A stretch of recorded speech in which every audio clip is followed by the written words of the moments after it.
Hello, I'm CJ Everson, and welcome to The Jewish Skeptic. Today I will explain atheism, since y'all seem to keep getting it wrong. So grab yourself a cup of tea, and hopefully you'll understand my position when this episode is done. Is not. Atheism might be the most misunderstood word in modern conversation, not just by believers, but by atheists themselves. And if that sounds strange, that's exactly the point. Because most debates about atheism don't fall due to lack of passion. They fail to fall because people are arguing about different definitions without realizing it. So, before we talk about what atheism is, we have to clear the ground and talk about what atheism is not.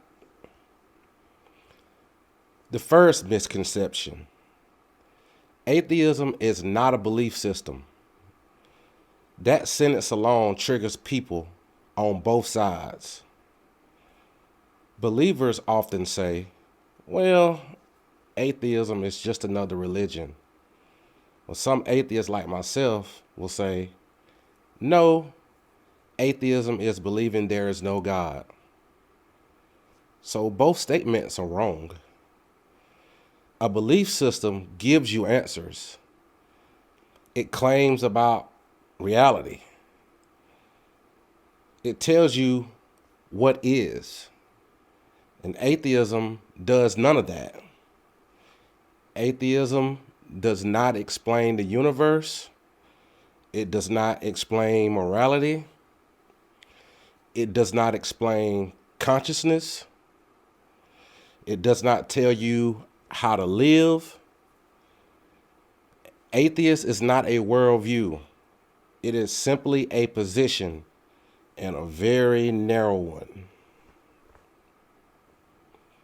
So atheism does not say there is no God. That sentence is where most people immediately go wrong. Atheism says something much simpler and much more uncomfortable. I'm not convinced.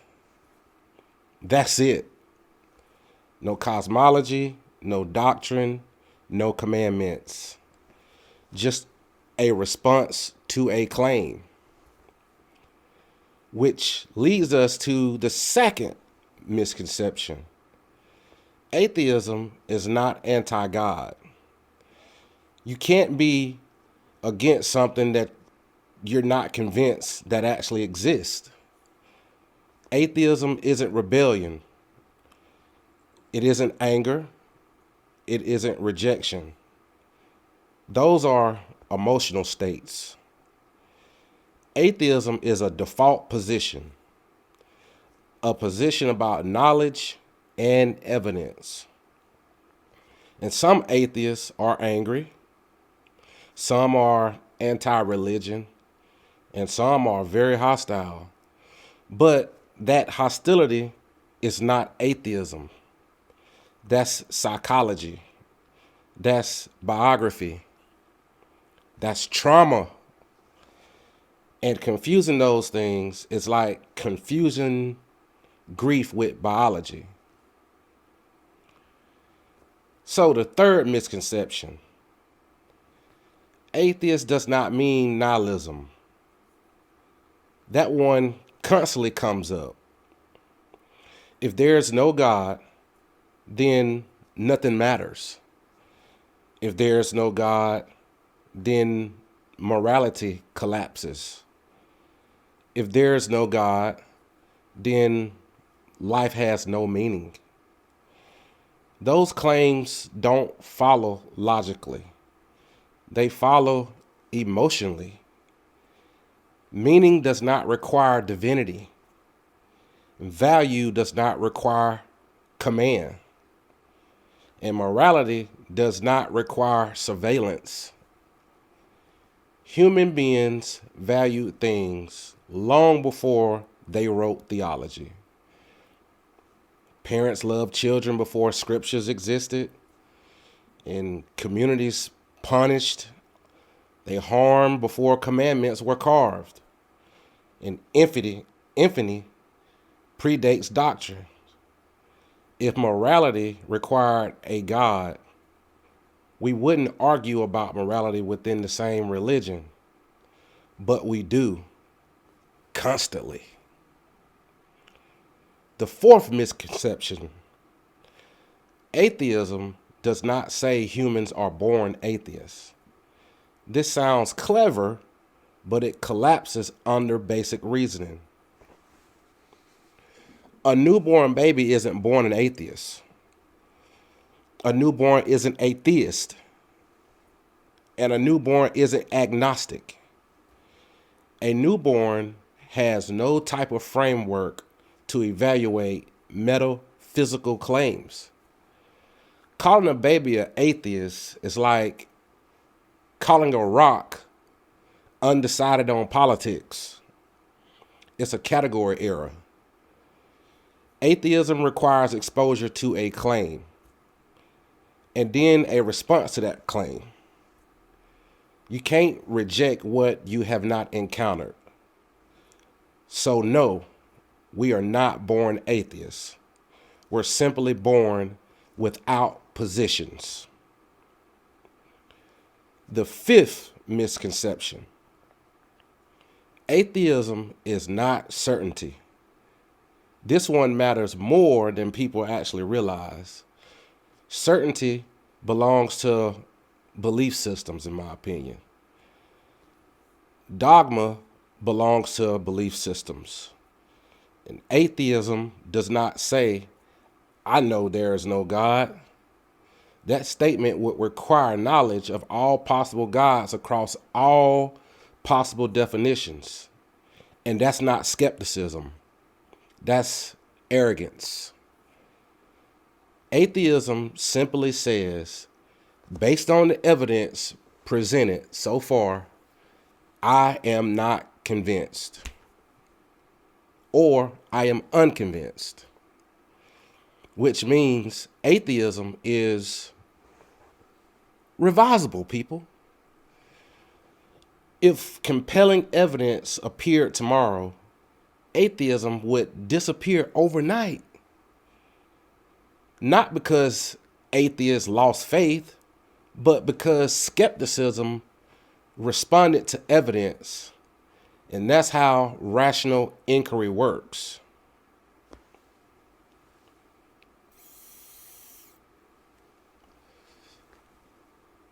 And this brings us to something important.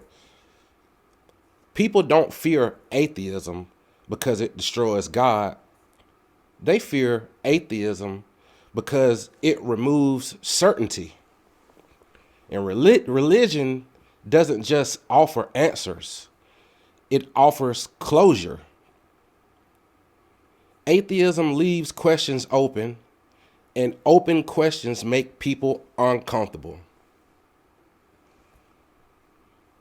And the final misconception for this section: atheism is not a identity. We don't wake up in the morning and live our day as an atheist. We don't raise our children by atheist thoughts. We don't fall in love by atheist thoughts. Atheism doesn't tell you who to marry, how to eat, how to dress, or even how to vote. Those things come from culture, ethics, psychology. Atheism only enters the room when people make a theological claim. That's it. It's that simple.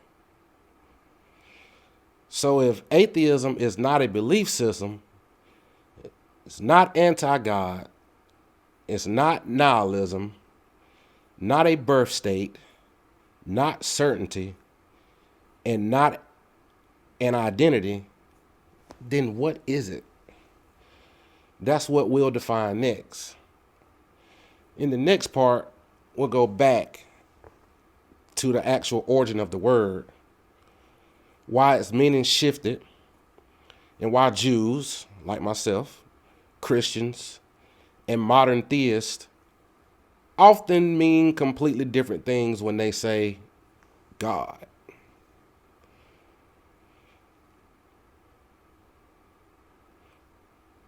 Language, history, and the God problem. To understand theism correctly, you have to do something most debates never do. We have to talk about language. Why? Because atheism didn't start as a modern movement or a YouTube identity or a reaction to Christianity. Atheism started as a label, often used as an insult. And the way that word evolved is the reason people talk past each other today. The word atheism comes from the Greek word atheos. A meaning without, theos meaning God. So originally, atheist simply meant without gods. But here's the part most people miss. It didn't mean someone who believes there are no gods. It meant someone who did not recognize or honor the gods of the surrounding culture. And that distinction matters here. Going back to ancient Greece, you can believe in divine forces, cosmic order, or metaphysical principles, and actually still be called an atheist. Why? Because you rejected the approved gods of Rome or Greece. Someone could reject Zeus and still believe the universe had intelligence or order. They'd still be labeled atheos. Atheism wasn't about metaphysical denial. It was about social deviation. This is why figures like Socrates were accused of atheism, not because they denied all divinity, but because they questioned the gods of the city. And questioning authority has always been more dangerous than belief itself.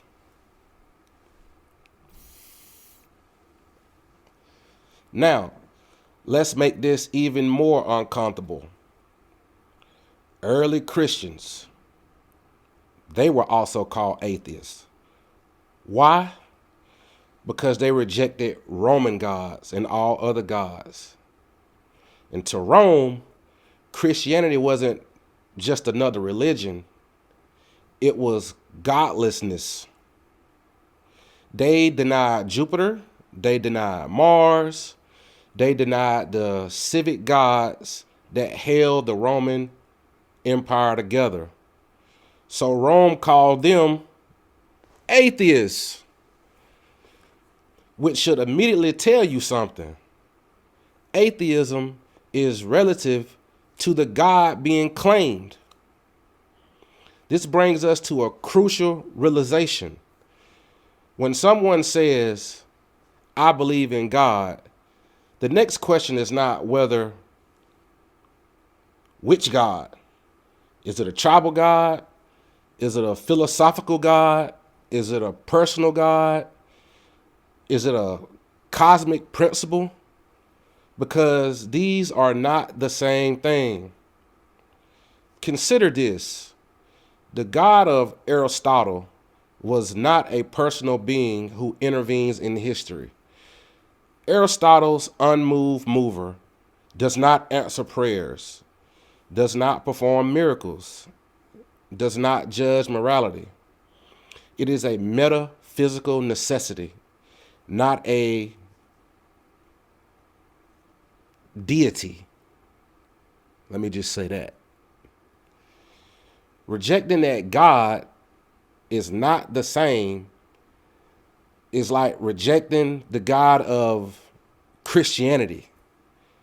Yet people collapse them into one word, God. That is a linguistic disaster, people. So now let's talk about Judaism, because this is where things get even more distorted. In early Jewish thought, God is not primarily a metaphysical abstraction. God is a covenant concept. It's historical, communal, and relational. Judaism is not focused on believing that God exists as much as living as if the covenant matters. That's why orthopraxy, or the right principle, often matters more than orthodoxy, the right belief, which is why you can have a religious observant Jew like myself who are philosophically agnostic. That combination confuses modern Christians profoundly today. Christianity shifts the frame. Now belief itself becomes central. Correct belief becomes salvific. Faith becomes mandatory. And internal absence becomes eternal. So when Christianity encounters atheism, it doesn't hear, I'm unconvinced by this claim. It hears, I'm rejecting the foundation of meaning. But that reaction only makes sense inside of Christian framework. This is why atheism feels different depending on who you are talking to. To a philosopher, atheism is a position about metaphysics. To a Christian, atheist is rebellion. To a sociologist, atheism is from different norms. To a politician, atheism is instability.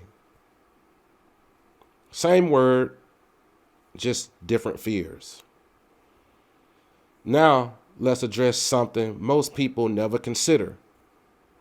There is no single thing called God that atheism universally rejects. There are thousands of God concepts. Some are falsifiable. Some are vague. Some retreat when questioned. Atheism responds to specific claims, not abstractions. Which means most atheists are not rejecting God. They're rejecting a particular definition of God. And often they're rejecting a poorly defined one. Here's the irony.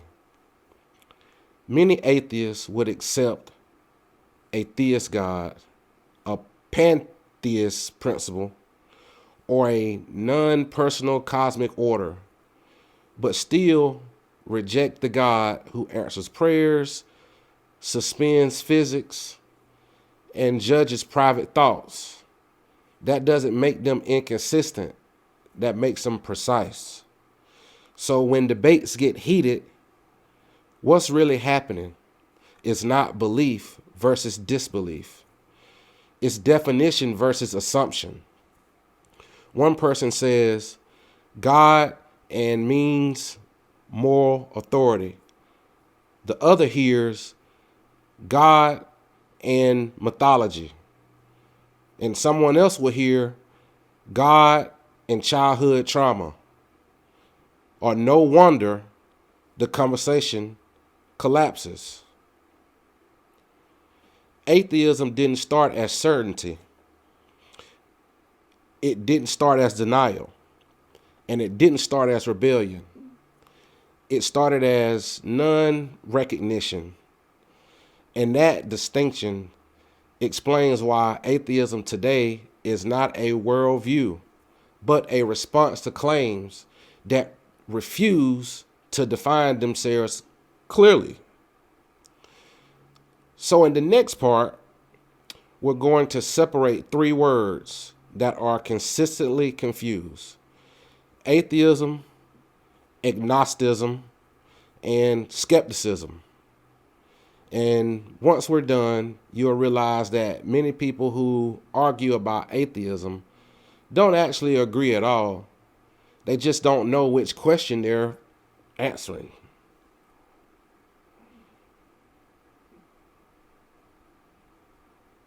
Atheism, agnosticism, and the burden of proof. If there is one reason debates about atheism never end, it's because people keep questioning different questions while using the same words. So that part is about clarity, not cleverness. Not debunking on anyone, just precision. Because once the terms are separated correctly, most of the argument actually disappears. Let's start with the most common confusion. Atheism and agnosticism are not opposite. That alone will upset a lot of people. But it's true. They answer different questions. Atheism answers the question, do you believe in God? Agnosticism answers a different questions. Do you claim to know? Belief and knowledge are not the same thing. You can believe something without knowing it, and you can lack belief without claiming certainty. That distinction matters more than people realize. So, here's the clean breakdown. Atheism, I don't believe in a God. Theism, I believe in a God. Agnosticism, I don't believe the claim or knowledge about God. That's it. It's nothing mystical, nothing edgy, just answering different questions. Which means, and this is important, you can be an agnostic atheist or you can be an agnostic theist. And most people are one of those two, whether they know it or not. An agnostic atheist says, I don't believe in a God, but I don't claim absolute knowledge. That's the most common atheist position. It's cautious, it's honest, and it leaves room for revision. Now, an agnostic theist says, I believe in a God, but I don't claim to know for sure. This position is actually very common among thoughtful believers, even if they don't label it this way. Faith, by definition, exists where certainty does not. Now, notice something important. Either position is irrational. What matters is how beliefs are justified, not whether certainty exists. Which brings us to the burden of proof. In rational inquiry, the burden of proof is simple.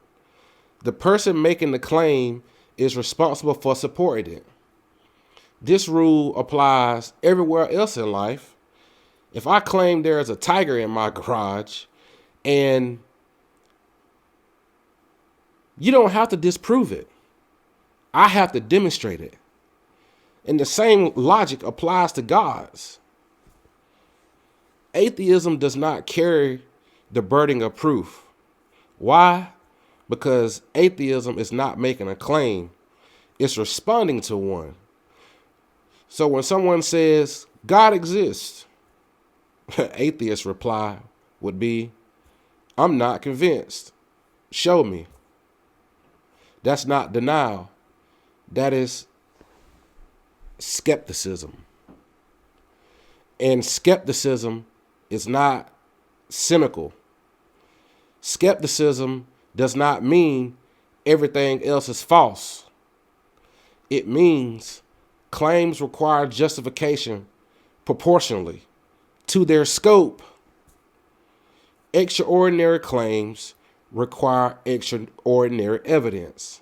I say that all the time. Not because they're offensive, but because they're expansive. And a claim that explains everything that is supported more rigorously than a claim that explains something small. Now, here's where the conversations usually go off the rails. Someone says, you can't disprove God. And you're right. But that statement does not do the work they think it does. You also can't disprove invisible dragons, undetectable spirits, non-intervened beings that leave no trace, but inability to disapprove something is a reason to believe it. If it were, we'd believe in infinite number of things simultaneously. And this is why modern atheism is not focused on disproving God. It's focused on withholding belief until significant evidence is provided. That's not hostility. That is intellectual hygiene. Now, let's address a common emotional objection. Atheists are just as dogmatic as believers. Sometimes that's true. Some atheists replace religion with scientism, certainly, or ego. But that's not atheism. That's just human nature. Dogmatism is not owned by belief or disbelief. It's owned by certainty without humility. So another objection. Atheism is just faith in science. No, science is not a belief system. Science is a method. It does not tell you what is true. It tells you how to test claims. Science has no doctrine. It has revision, which is why science corrects itself and your dogma does not. Here's something uncomfortable for both sides. Most religious believers are skeptics in every area of life, except their theology. And many atheists are skeptics everywhere except their own assumptions. Either position is immune to blind spots. The difference is not belief versus disbelief. It's the willingness to update. And this leads to a deeper truth. Most atheists and thoughtful believers do not disagree about evidence. They disagree about standards. What counts as evidence? What counts as justification? What counts as knowledge? Those are philosophical questions, not insults. Atheism is not certainty. Agnosticism is not indecisive. And skepticism is not hostility. They're actually tools. Tools for navigating claims that a universe that does not explain itself easily. So in the final part, we'll step back and ask a deeper question. Why do humans believe in gods at all? What role does belief play in survival, meaning, and morality? And why does atheism feel so threatened, even when it's calm, rational, and non-hostile? Well, that's where anthropology, psychology, and philosophic, there we go with that word again. Y'all know what I'm saying. It's philosophical. Why belief exists and why disbelief feels threatened. So at this point, we've defined atheism, what I think is correct. It's not a rebellion, it's not certainty, and it's not nihilism. So the final question isn't, is atheism right or wrong? The real question is, why does belief exist at all? And why does disbelief feel so dangerous? Well, because if atheism were merely an intellectual position, it wouldn't provoke fear, anger, or defensiveness. But it does. And that tells us something important. To understand belief, we have to step outside of theology and to anthropology. Religion did not begin as doctrine. It began as function. Early humans didn't ask, is this metaphysically true? They asked, how do we survive? How do we cooperate? How do we explain death, loss, and chaos? Gods were not philosophical answers. They were social technology. Shared beliefs created shared identity, and shared identities created cooperation, and cooperation created survival. This is why belief systems are very sticky. They're not just ideas, they're binding agents, as one of the social logicists I referred pointed out. Religion functions to reinforce social cohesion. It tells a group of people who they are, what matters, and what threatens them, which means disbelief does not just challenge ideas, it challenges belonging. This is why atheism feels often personal, even when it's not. When someone says, I don't believe, it's often heard as, you're wrong. Your parents are wrong. Your community is wrong. Your sacrifices are pointless. That's not a logical leap. It's an emotional one. And it explains why debates escalate so quickly. Belief also serves another role, control, not denomination. If the universe is ordered by intention, then suffering has context, death has meaning, injustice would be corrected. Remove that framework, and you don't just remove God. You remove guarantees. And humans crave guarantees. And this is where atheism gets mischaracterized. People assume atheism doesn't take meaning away, or it assumes it takes meaning away. But that's backwards. Atheism doesn't remove meaning. It removes prepackaged meaning. And that's terrifying because now meaning isn't given, it's constructed, and responsibility shifts inward.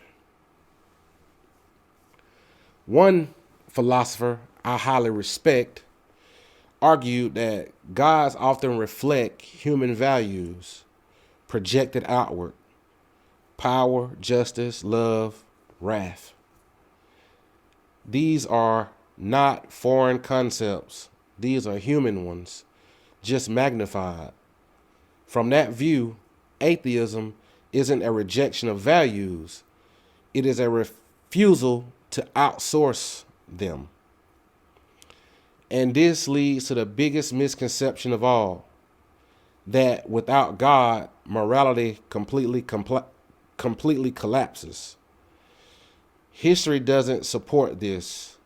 Morality predates monotheism. Hunter-gatherer societies punish theft, they protected children, and they condemned betrayal long before any written commandments. Why? Because groups that didn't simply didn't survive. Morality is older than scripture.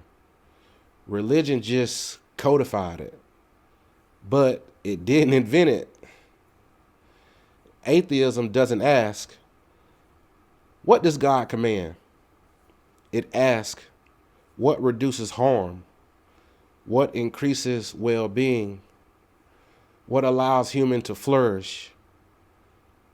To me, those are ethical questions, not theological ones. And they don't disappear without belief. So why does atheism feel cold to some people? Because religion doesn't just explain morality. It comforts. It promises reunion, justice beyond death, and a cosmic fairness. Atheism makes no such promises.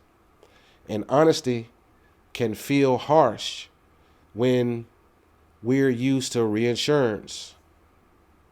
But here's the truth that rarely gets said. Atheism is not about despair. It's about intellectual humility. It says, I don't know if the universe has intention. I don't know if justice is guaranteed, but I know suffering is real, and I know responsibility is here. And that's not emptiness, that's gravity. One philosopher was wrong about many things, but right about one. When old certainties collapse, people tend to panic. Not because life loses meaning, but because meaning becomes work. And work is uncomfortable. So atheism is not the absence of values. It's the absence of a cosmic outsourcing. It says if meaning exists, then we are responsible for it. If morality matters, we just justify it. If life is precious, it's because it's finite, not because it's promised again. Atheism does not claim there is no mystery. It claims mystery does not justify certainty. It does not claim the universe is meaningless. It claims meaning is human scale. And it does not claim believers are foolish. It claims belief is understandable, but not compulsionary. Atheism, properly understood, is not an attack on your God. It is refusal to pretend we know more than we know. And in a universe this vast, that might be the most honest position a human can take. If this series did anything, I hope it showed you that atheism isn't rebellion, it isn't ignorance, and it isn't emptiness. It's restraint. It's the decision not to claim certainty where evidence hasn't earned it. That doesn't make belief foolish. That makes belief optional. And if your faith is true, it doesn't need protection from questions. If your worldview is solid, it won't collapse under scrutiny. So whether you believe, doubt, or suspend judgment, the real issue isn't God. It's honesty. So if this conversation made you think, share it with someone who argues in good faith. If you disagree, leave a comment. Just define your terms.